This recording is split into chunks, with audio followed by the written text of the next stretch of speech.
loved to online shop, so it was no surprise when a new package would wait outside of your doorstep, just be just beckoning you to open it. Though buying said kinds of stuff did leave your pockets empty for a long time, you didn't mind, for the products you bought were absolutely worth it. However, you find yourself disheveled at last once in a while. I should say dissatisfied, sorry. Dissatisfied once in a while. So, when the doorbell sounds on in the majority of your apartment, you rush towards the entrance.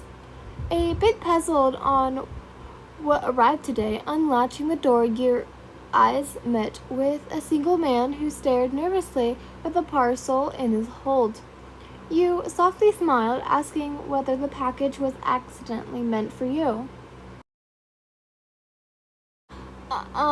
Yes, it has your name on it, he swiftly replied. His tone of voice was polite and...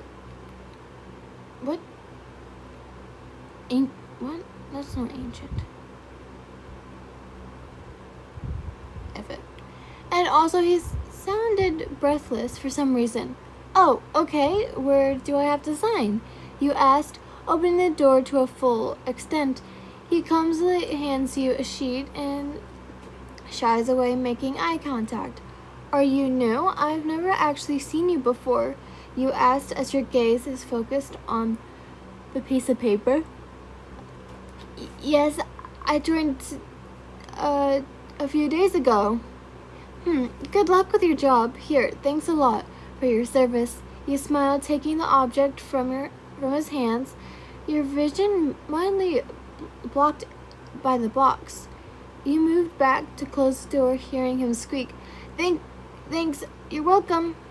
Shutting the door closed, you dropped the item on the couch. You sighed, going back to doing your work.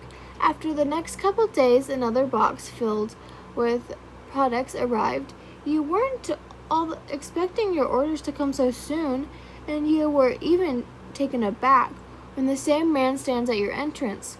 Weren't there supposed to be a different person every time at a delivery? Here's your package, Miss Lynn. This time he sounded more confident and not all nervous. Oh, it came so soon. Surprised, you said. Well, best service for customer, Miss Lynn. He answered, his eyes peeking from above the box. Taking it, you kept it a little inside your house, looking up to ask him, that's good to know. Where do I have to sign? He points it out, and you quickly scramble down your signature. How's your job been going? You curiously asked, handing him back the sheet. It's great so far, Miss Lynn, he said, his hands at his side, stiff and rigid. Oh, please, you're making me feel old. Please, just call me Yin. I'm not married yet, you said, grinning to yourself. Oh, I'm sorry. I just do it out of formality. You aren't... He raised his eyebrows at the end of your sentence. Yeah, what about you? Same, you giggled, nodding before muttering out a word of gratitude and locking your door. The next day, in the middle of the night, while you're in bed, fast asleep, you faintly hear noises in a small distance. Absorbing deep in slumber, you were unable to comprehend what you were hearing. When you pulled out of your sleep, it took you a moment to realize that someone was knocking at the entrance of your apartment. Who could be knocking at your doorstep in such an unholy hour? More than being shocked, you were immensely unnerved. The relentless knocks carried on, with nothing else but the silence consuming the atmosphere. You could only hear the clear tapping at the door. You weren't about to check it out, but when the sounds grew louder, you had no choice. Steadily inching closer to the entrance, you quickly stand near it, looking out the peephole to see who was disturbing you. You looked at the hat and that sat on top of someone's head. Written on it was the same name of the app you ordered everything from. A delivery at this hour? Now that's an extreme descent.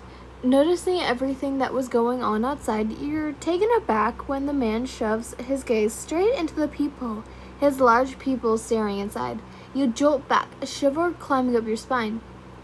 It's your delivery, Miss Yin.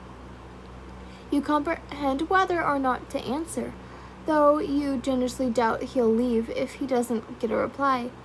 Please come back tomorrow. It's far too late right now, you said, taking a glimpse to see him still standing there, with his eyes outspoke of nothing that was going on in his head.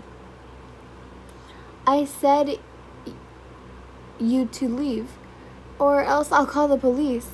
He didn't move an inch, even after you said that. Having no other choice, you went back to your room, picking up the phone and calling 911, or the cops. A loud thump was heard at your door, making you screech. Your movements, and the other, and another. With each bang, he grew more violent and aggressive, trying to break into your house. Firmly dialing the number, you explained the situation to the person on the call, which, with every second, it sounded like the door was about to break, and you closed your bedroom to entrance to seclude yourself. When the door was pushed open, you recoiled back in your closet, muffling your heavy breathing. I thought you liked me, Yin, he yelled. I thought you understood me, he continued to explain things that were scarier to hear. He searched your apartment to see if he could find you, and each time he steps forward, you swear your heart is beating fast. Fortunately, the police arrived on time, but not on time to catch the culprit. He had fled once he heard the sirens outside, and the police haven't found him yet. You don't buy anything online after that.